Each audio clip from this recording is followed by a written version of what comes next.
This is Ray. This is Andy. And this is FDS Local Sports. How's it going, Ray? Very good, Andy. Welcome back to the set. Thanks very much. It's nice being back in Moncton. Back in Moncton. Now, you were in Toronto.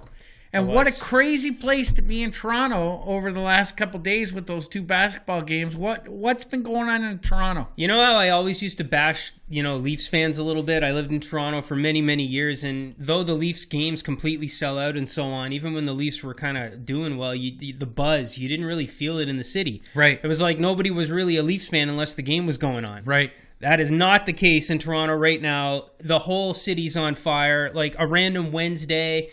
at the office, right downtown, you've got people running around with their suit jackets with Raptors jerseys underneath them, and this isn't even on a game day. It's unbelievable. It just the energy is out of control. Well, I know Raptors Nation. Is that what we call it now? Raptors Nation. I don't know. Raptors are starting. We the North is starting to spread to the point, Andy, where Game 2. My television was turned on, and I was watching basketball. I know, and you made sure to tell me, too. I watched the first half of the game. Raptors came out. They played fantastic. Yeah. And they took a nap in the third quarter and just never recovered. They teased us in the end, but they really crapped the bed in the third quarter. And then near the end, they had 3 wide-open shots on some defensive collapse by the Warriors. Had they hit one of those, it would have been interesting. They let us down, but... Listen, it's going to be a series. It's going to be a series. That's all I can say. Well, it's a lot of fun. It was exciting. I can't believe we're talking basketball. It makes me almost want to listen to... The FDS Hoops podcast. There'll be another one coming out soon enough. We'll get one midway through the finals. And if you want to go back and listen to our finals preview, somebody's prediction is going...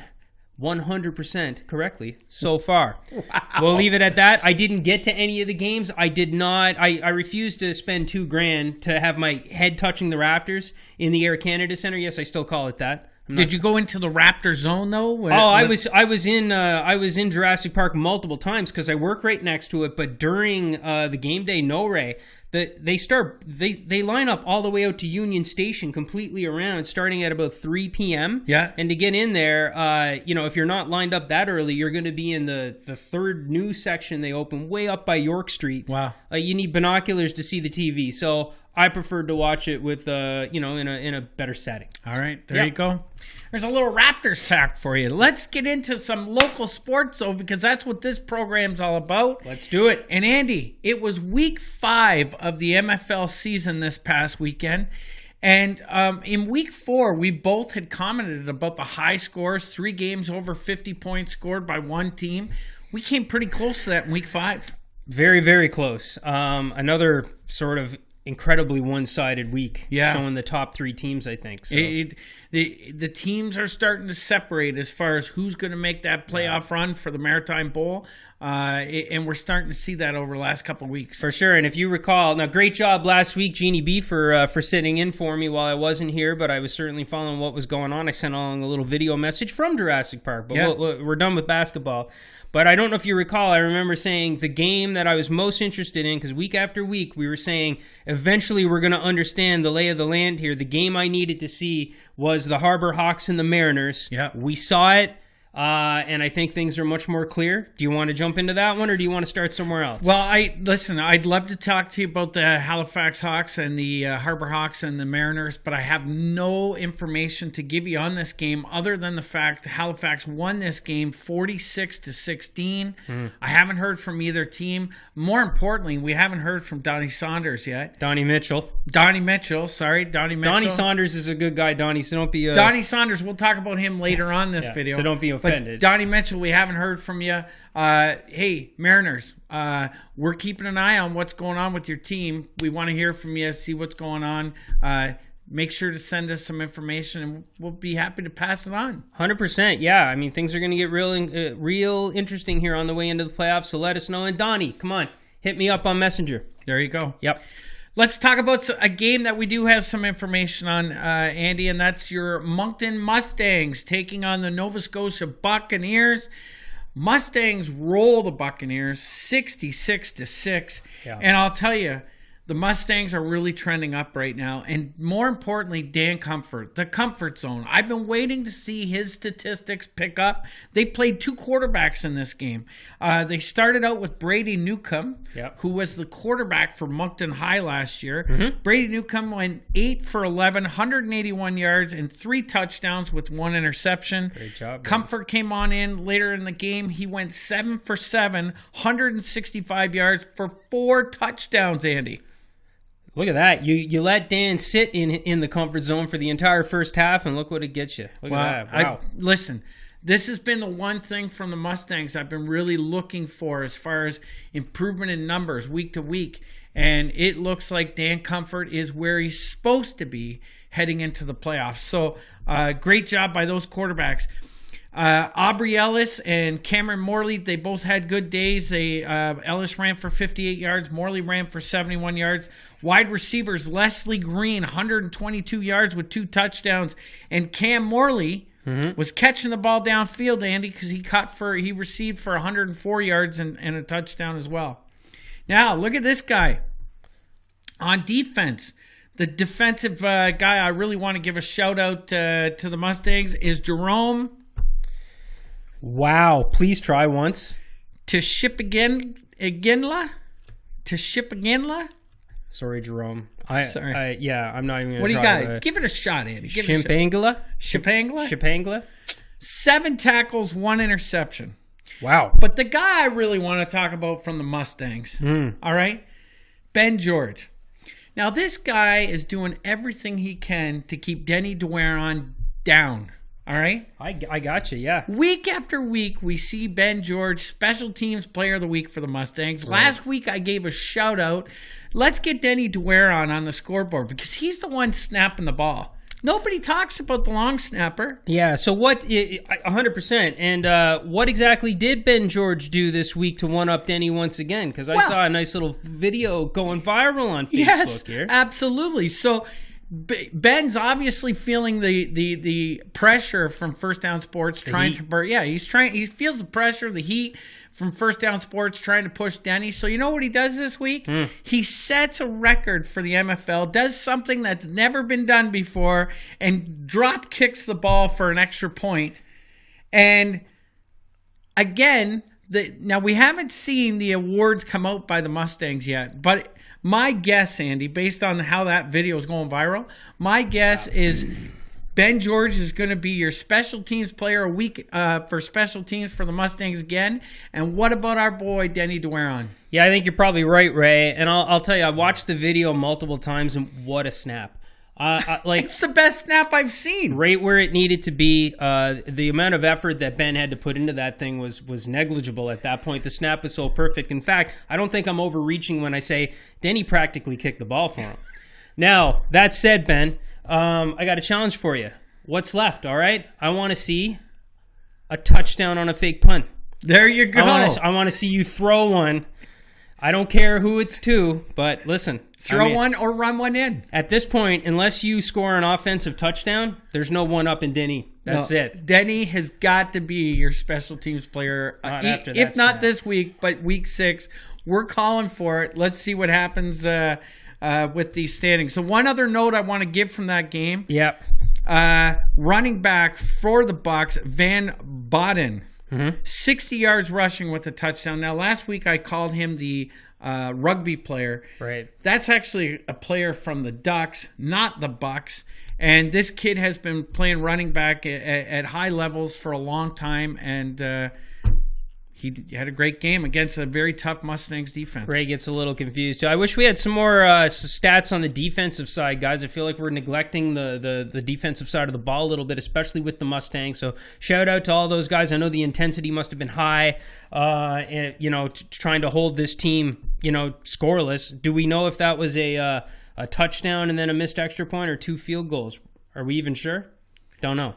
6 points? No, it was a touchdown. I just said Van Baden rushed in for a touchdown with a missed convert. Awesome. All right. Well, I bet that ticked off the Mustangs that they let that in. But good job, Van. And anyway, we got to get some more coverage on the defense, and of course, I think we gave the special teams the love they deserve. Just there you go. So let's move on. St. John Wanderers take on the Southern MB Ducks and win this game 50-2, Andy. The offensive MVP of the game is quarterback Sean Galbraith, who goes 216 yards, 4 touchdowns, and 2 interceptions. So he had a huge day. Absolutely. Defensive player of the game in this game is Danny Oliver. I mean, this guy is a stud. Yep. He had a safety, 3 tackles, 2 tackles for a loss and an interception. The offensive player of the game, can you take a guess? Number 2, Nick Brinkowski. Nick Brinkowski, 7 catches, 100 yards with a touchdown. Brinkowski. And a guy I have to give a shout out to on defense. This guy's a monster. Rob Fox, 5 tackles, 2 forced fumbles, one of which he recovered. But the biggest stat for the Wanderers in week 5, Andy, guess who's back? Who's back? Guess who's back? I know who's back. Tyler Curnew is back on the stat sheet, Andy. He had 13 rushes for 134 yards and 2 touchdowns. Last year should have been MVP, is back on the stat sheet. Absolutely, and he wasn't bashful about saying that last year, and he definitely let us know that he was going to come out huge whenever he finally got back on the field, and way to go, Tyler. There you go. All right. Sorry. We had 3 interceptions by the St. John Wanderers defense, too. We had Danny Oliver, who I've already mentioned, Alex McGarvey, and last but not least, Joel Seal. Now, last week, I made a little bit of a mix-up with Joe Seal and Chris Searle, and I got called out on it on Facebook again. The St. John Wanderers have got some tough fans, Andy. They got some fans. Big-time fact checkers there. They for got sure. some big. Yeah. I have made sure that my details for the Wanderers this week are spot on. So there's no call-outs I can get this week, but who knows? I'm waiting to see what we get on Facebook. I love the comments. Keep them up. Yeah, and I think you even got the score correct. I got the score correct, 50-2. All right. Moving on? Moving on. All right. I got to talk about this. Oh, one other thing before I talk about this. I have to talk real quick. Last week, Jeannie and I talked about in Moncton, we had the Senior Bowl, which was, there was a number of grade 12 players that came out. Yeah. I didn't know what to expect. I actually worked in the game as an official. And what they did is they played the New Brunswick seniors the Moncton seniors versus the Moncton High School grade 11s, grade 10s. There was some younger kids against there. It was a great game. Yeah. The underclassmen did score a couple touchdowns in the game, which was great. But I'm telling you right now, there are a couple of those seniors that are going to be playing at the next level. One of them being Lucas Cormier. Oh, of course. Andy, watch out for this kid because I expect him to be dominant in his first year at the AUS. I have to agree. Yeah, it's going to be great. All right, week 6 MFL. Let's preview this really quickly. Yes. This is the final week of regular season play. The way they set it up with the six teams this year, everybody plays each other once, and then you play. I don't know if it's random or if it's based on last year's records or whatnot. Maybe it is, considering that Moncton and St. John are going to face off twice. I think everybody's playing their week 1 matchup. I believe so, and maybe it's set up like that based on records and so on. But there's a lot going on. So St. John is going to be here in Moncton on the weekend. I can't make the game. I've got a very important birthday party to host. So I feel bad about that because there's a special player that's going to debut for the Mustangs, we think, and I'm going to let Ray get into that in a moment. The Bucks are going to be visiting Halifax in the Battle of Nova Scotia. The Battle of Nova Scotia. And the Ducks will be over on the island facing the Mariners, and the Mariners are going to try to get their a little bit of bite back. Now, this is a big game for a couple of reasons. Number one, obviously, if the Ducks manage to win this game, we're going to get deep into the tiebreaker at this point because their records would be tied. Their records would be tied. So it's going to come down to probably how many points are scored or whatnot. So the Ducks, they have a shot here. The Mariners have to hold on to keep their playoff spot. But the big story with the Ducks, Ray, is I saw some not horrible news just yet, but some bad news for head coach Leighton Peck, who announced on Facebook that he's been diagnosed with some form of cancer No idea how serious it is just yet, other than he's going in for surgery almost immediately. So we wish you all the best, Coach. I've been talking to him offline, and we've passed on our positive thoughts here from First Down Sports. Yeah. Not only from us, but from Jeannie B as well, who everybody knows has gone through cancer herself.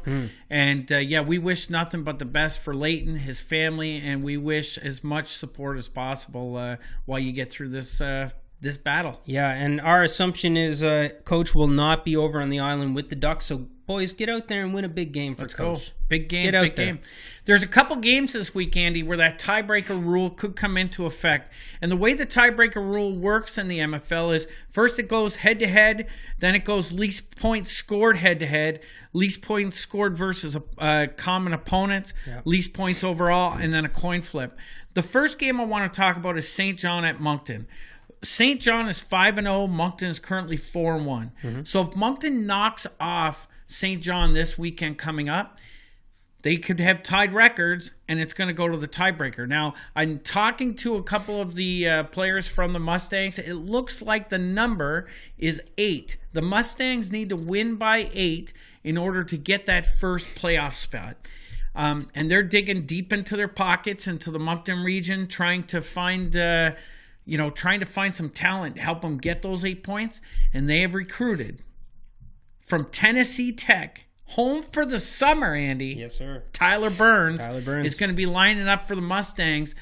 So that's definitely going to help in that running game for the Mustangs as well. I think the Wanderers are definitely going to be up for this challenge. I mean, there's a Division I player going to be on the other side. We don't know exactly where he's going to factor into the game plan for Moncton. I hear maybe a bit of a fullback spot. He might be on the line at some point, but I know one thing: St. John is not going to be intimidated at all. So go out there and give it all, but it's going to be really fun to see him out there on the field. It's going to be a great game. That's going to be a great game. The other game, that tiebreaker, is going to have an impact, like you said, the Ducks and the Mariners. These two teams, this is a very important game for the Mariners. Mariners started off this season 2-0. They've had a bit of a slide. It's time that they turn this thing around.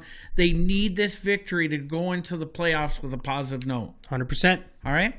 I wish all the teams good luck this weekend. There you go. We'll be watching close this weekend to see what happens with the playoffs. Okay. Now, Andy, before we get out of here, I got to talk some hockey heroes, because as I told Jeannie B last week, I was actually going to be a player and not an official. What a weekend it was playing in the hockey heroes, Andy. Who was your hero on your team? We had Mike Krushelnyski from Edmonton Oilers, Boston Bruins, Toronto Maple Leafs. I'm probably leaving one out there. He was an assistant coach with Detroit. He has 3 Stanley Cups, plus a couple division titles. He had 5 rings on a string that you could try on around the room. This guy was fantastic, told all kinds of stories, gave us an insight of what it's like being in a pro locker room. He was sitting on my deck on Saturday night having beer with the boys from Moose Light.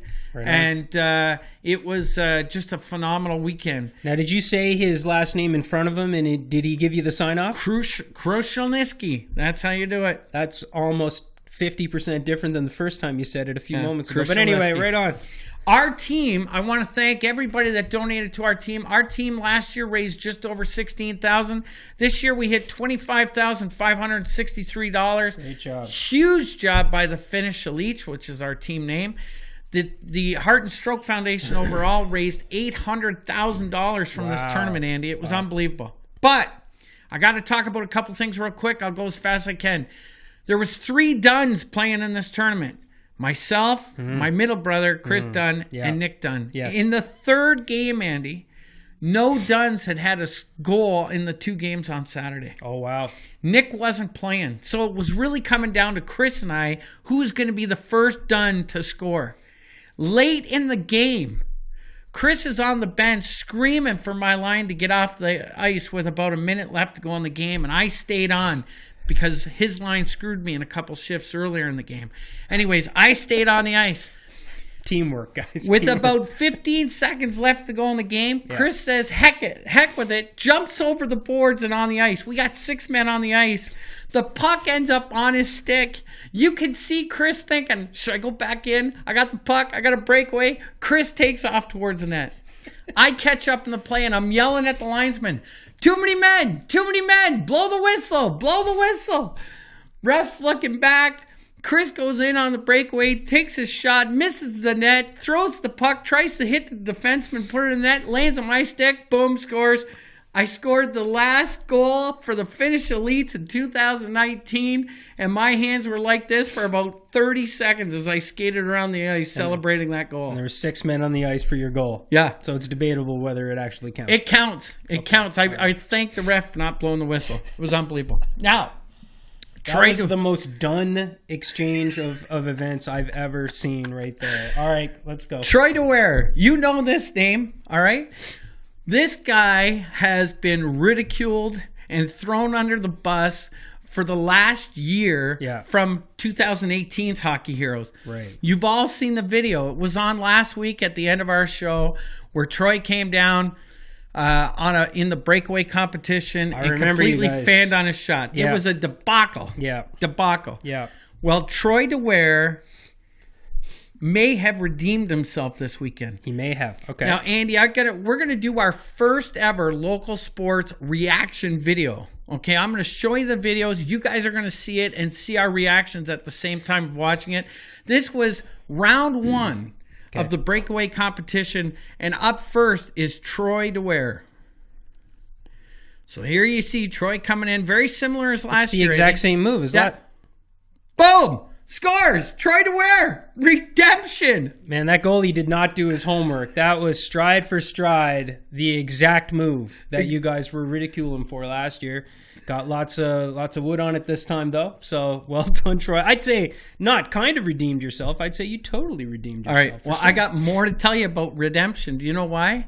Because not only did Troy score on this goal, Andy. Yep.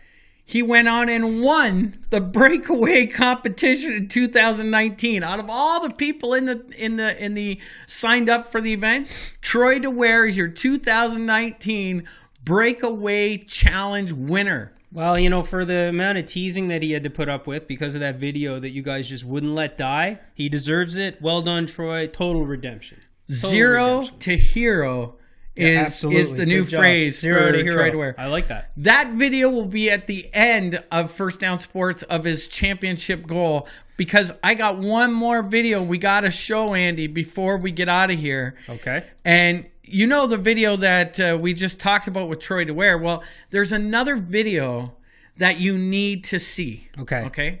Again, this is going to be a reaction video. Right. I have no idea what this is. So now this player coming up this year, according to Donnie Saunders, right, has advised me, and I'm pretty sure I've heard this too, but this particular player claims that he has scored 62 goals over this year's hockey season in his leagues that he plays in. Okay. All right. Do you know how many games he's played? I can't answer that question. 62 goals is a lot of goals. That's impressive nonetheless. Yeah. All right. Yeah.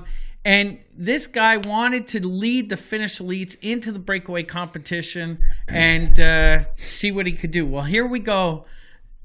My younger brother, Chris Dunn. Let's watch the video. Oh, yeah, I can tell this is Chris. All right. Here we go. He's wearing a hoodie for some reason. Watch this move. Oh!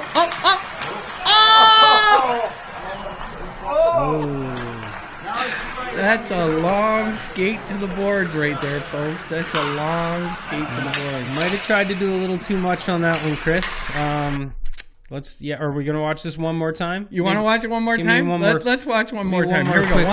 One more reactionary video. Because I actually think he has the goalie. He has him. All right. Yeah. Okay. Well, Chris, if it makes you feel any better, I don't know that was nearly as impactful as Troy's from last year. What? Yeah, no, I'm not so sure. Listen, you're just asking for my reaction. I mean, obviously he whiffed. He got the goalie to bite on the shot fake and then just lost the puck. But I don't know. I felt like Troy's last year was a little more epic, especially when you guys posted it 100 times in slow motion. So you add a little slow motion to this one, maybe some sound effects, and then maybe I'll change my mind. All right. Yeah. That's all I got for local sports this week, Andy. That's all I got too. Always nice closing it up with some hockey. There you go. All right. Thanks for tuning in. catch Troy's championship goal at the end here, and we'll see you next week. I'll watch it with you for the first time. See ya.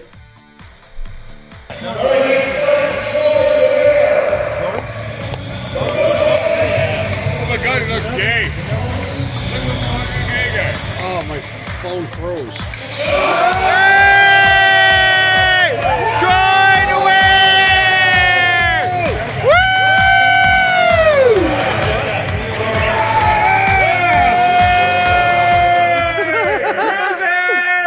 That's that same move too. That's